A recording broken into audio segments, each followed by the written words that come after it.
Qatar में Indian नौसेना Indian navy के 8 पूर्व अधिकारियों को मौत की सजा, स्तब्ध भारत देगा फैसले को चुनौती। विदेश मंत्रालय ने कहा, हम परिवार के सदस्यों और कानूनी टीम के संपर्क में हैं और सभी कानूनी विकल्प तलाश रहे हैं।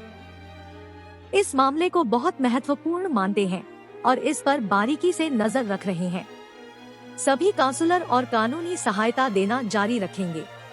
फैसले को कतर के अधिकारियों के सामने भी उठाएंगे। अरब देश कतर में 8 भारतीयों को गुरुवार 26 अक्टूबर को फांसी की सजा सुनाई गई। इन सभी पर जासूसी का आरोप है। कतार में 8 महीने पहले भारतीय नौसेना इंडियन नेवी के 8 पूर्व अधिकारियों को जासूसी करने के आरोप में गिरफ्तार किया गया था। ये गिरफ्तारी पिछले साल सितंबर में हुई थी। इस मामले में भारतीय विदेश मंत्रालय ने बयान जारी कर कहा है कि मौत की सजा के फैसले से हम हैरान हैं। विस्तृत फैसले का इंतजार किया जा रहा है। विदेश मंत्रालय ने कहा, हम परिवार के सदस्यों और कानूनी टीम के संपर्क में हैं और सभी कानूनी विकल्प तलाश रहे हैं। इस मामले को बहुत महत्वपूर्ण मानते हैं और इस पर बारीकी से नजर रख रहे हैं। सभी काउंसलर और कानूनी सहायता देना जारी रखेंगे। फैसले को कतर के अधिकारियों के सामने भी उठाएंगे। मंत्रालय ने कहा कि इस मामले की कार्यवाही की गोपनीय प्रकृति के कारण इस समय कोई और टिप्पणी करना उचित नहीं होगा। ये सभी ऑफिसर भारतीय नौसेना में अलग अलग पोस्ट पर काम कर चुके हैं। उनके ऊपर इजरायल के लिए जासूसी करने का आरोप है। इन 8 लोगों में प्रतिष्ठित ऑफिसर भी शामिल हैं।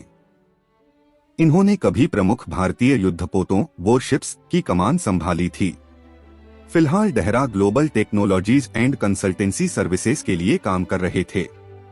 ये एक प्राइवेट फर्म है जो कतर के सशस्त्र बलों को ट्रेनिंग और इससे जुड़ी सर्विस मुहैया करती है। इन 8 पूर्व नौसैनिकों के नाम हैं captain Navtej Singh Gill, captain Birendra Kumar Verma, captain Saurabh Vashisht, commander Amit Nagpal, commander Purnendu Tiwari, commander Sugunakar Pakala, commander Sanjeev Gupta और सेलर रागेश। इन सभी को जासूसी के आरोप में पूछताछ करने के लिए इनके स्थानीय निवास से गिरफ्तार कर लिया गया था।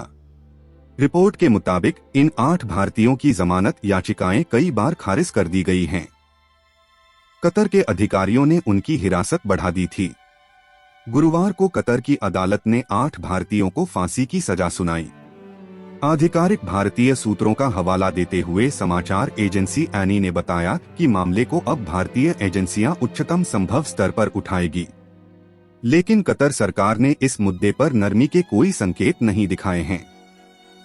सूत्रों ने समाचार एजेंसी को बताया कि पूर्व भारतीय नौसेना अधिकारियों को पाकिस्तानी खुफिया एजेंसियों की ओर से फंसाए जाने की आशंका है।